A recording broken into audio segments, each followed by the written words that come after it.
these people had one thing in common. They knew they had it in themselves.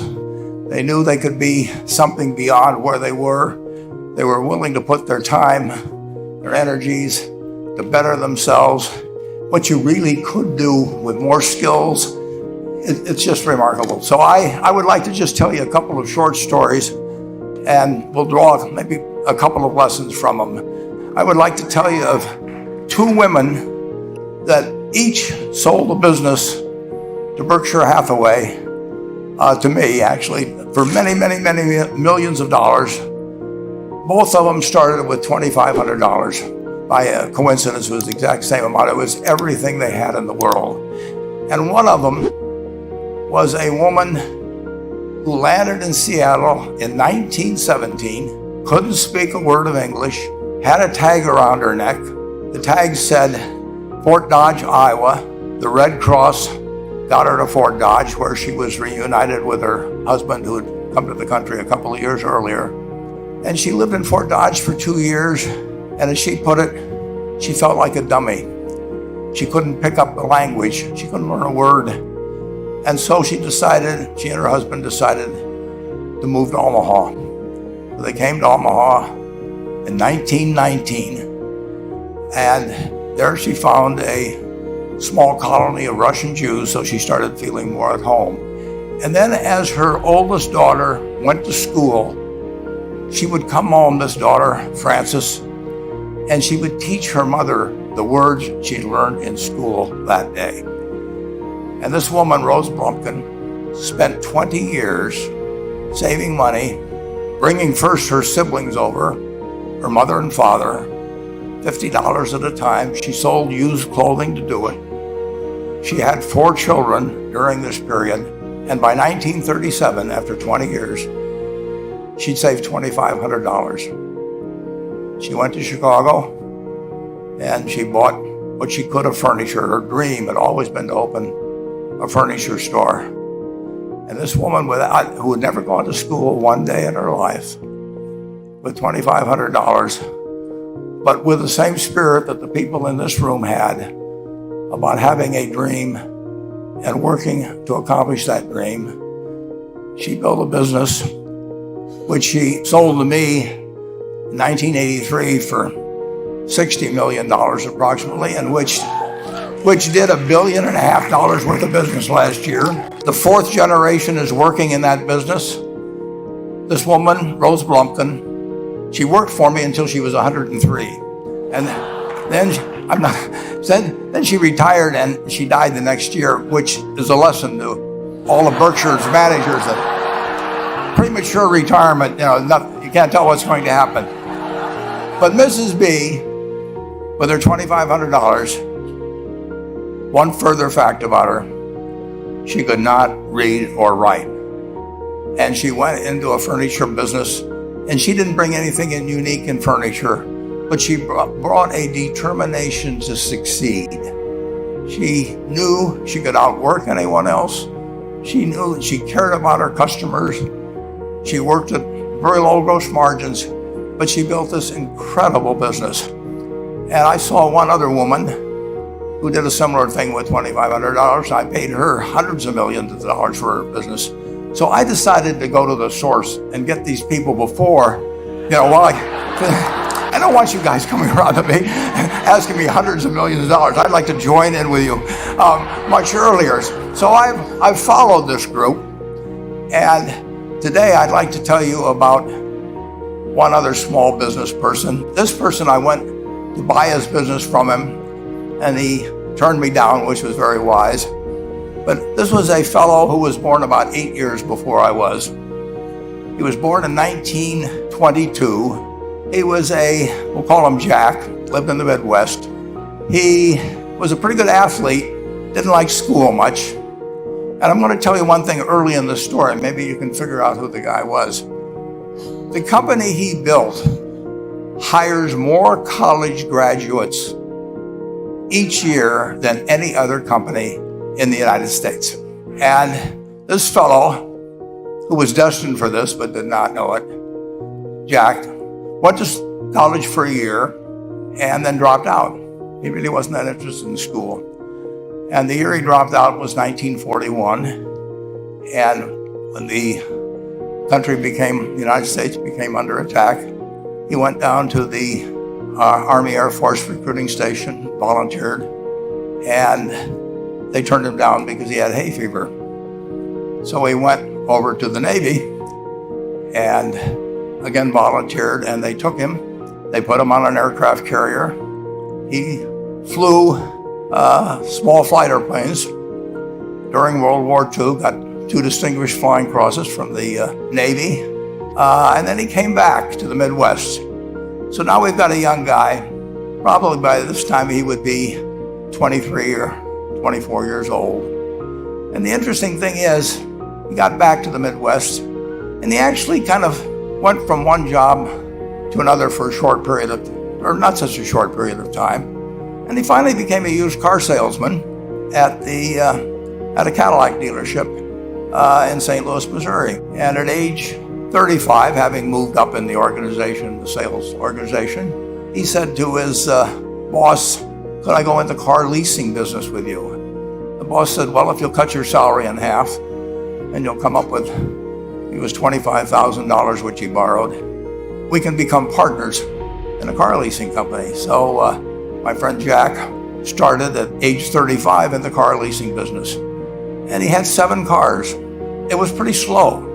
In fact, one of the things he did was whenever the phone rang, he let it ring 3 or 4 times so people would think that he was very busy answering other phones. And of course, it was the only call he was going to get all day.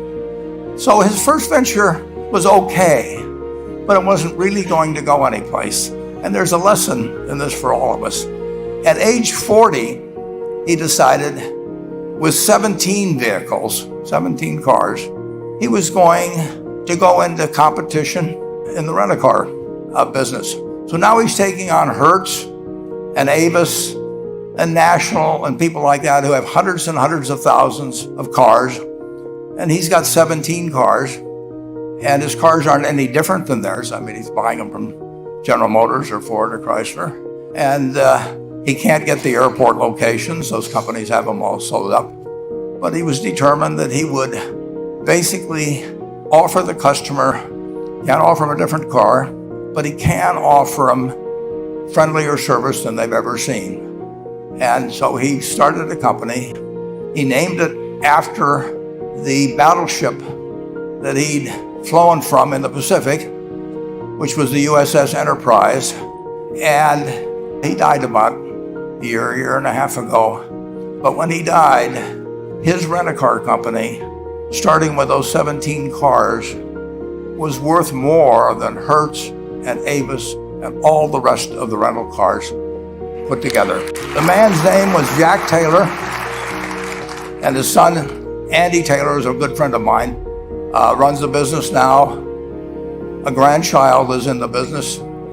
They'll probably be a 4th generation along the line. So this man in the United States, he didn't invent artificial intelligence. He didn't do anything that, just like Mrs. B selling furniture, I mean, that any one of us could have entered those businesses. But he lived by the creed, basically, of delighting his customers and working with people and establishing the relationship with them so that they in turn would want to delight the customers. He couldn't go out there and take care of every rental car possibility, but he learned how to project himself and his attitude toward his fellow man and his desire, to make a friend out of every customer. He managed to take very ordinary cars and turn them into this extraordinary business from virtually nothing. And it illustrates several points. One is, you don't necessarily get it right exactly right the first time. I mean, the car leasing business, basically you were competing on the cost of money to finance cars. And it's very hard to delight a customer when you just give them the car and tell them to send you a monthly check for 5 years and you'll be back at that time. So his talents were being wasted basically in that business. But at the age of 40, with all of that experience behind him, he found the golden key And he took a very ordinary business and turned it into an absolutely extraordinary operation, just like Mrs. B. or Rose Blumpkin did with furniture. And he didn't worry about whether the Federal Reserve was going to tighten or ease. He didn't worry about whether the stock market was up or down yesterday. He didn't worry about the things he couldn't change. He did focus on the one thing he could change, and that was the customer's experience. And I have seen the one that got away, Enterprise. I went down to Florida and tried to talk him into selling to Berkshire, and he was smart enough not to do it. Probably the value of the company has quadrupled since I made that visit. But he was smart enough to see that he would find that business. Henry Ford, as you may know, failed twice before he started the Ford Motor Company in 1903. I mean, the test isn't whether you get the greatest business idea in the world the first time out. The test is whether you keep learning as you go along what your strengths are and what you can do for your customers, what you can bring especially to the party. And to do that, you need the education that I know you've received through 10,000 small businesses, but you need a genuine desire day in, day out to delight the customer. I've never seen a business, and I've seen a lot of businesses, but I've never seen one that delights the customer that doesn't succeed. I mean, what you want is that customer the next day when they think, do I want to rent a car or do I want to buy some furniture? What goes through their mind? You know, it's the place where they've had a great experience. You long forget about the price, but you never forget whether you had a good experience or a poor experience with the purchase experience. You'll have a hard time finding a person that's had a wonderful experience, a delighted experience in purchasing anything that isn't going to come back. Similarly, if the memory is of rudeness, indifference, whatever it may be, they're never going to come back. And as a small business owner, and as you grow, you have to not only be able to project that interest in people's well-being and delighting them yourself, but you have to do it through other people. And you won't be able to do it through people who themselves do not feel they're being fairly treated, that their views aren't appropriately considered. So you really do have to learn to multiply yourself through other people. And I advise the young people that come to Omaha. We have a number of classes. The key is to, certainly in terms of your personal life, the most important decision you may make is the spouse that most of you will likely have. And it's very important to surround yourself with people that are better than you are.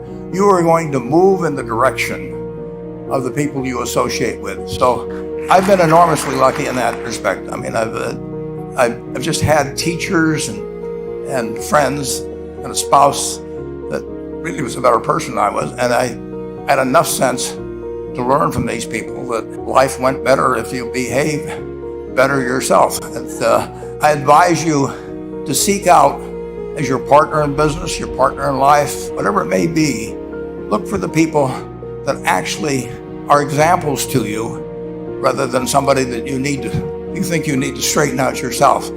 And simple rules like that, delighting customers, working through other people, associating with people that will cause you to move in a better path than you might otherwise have.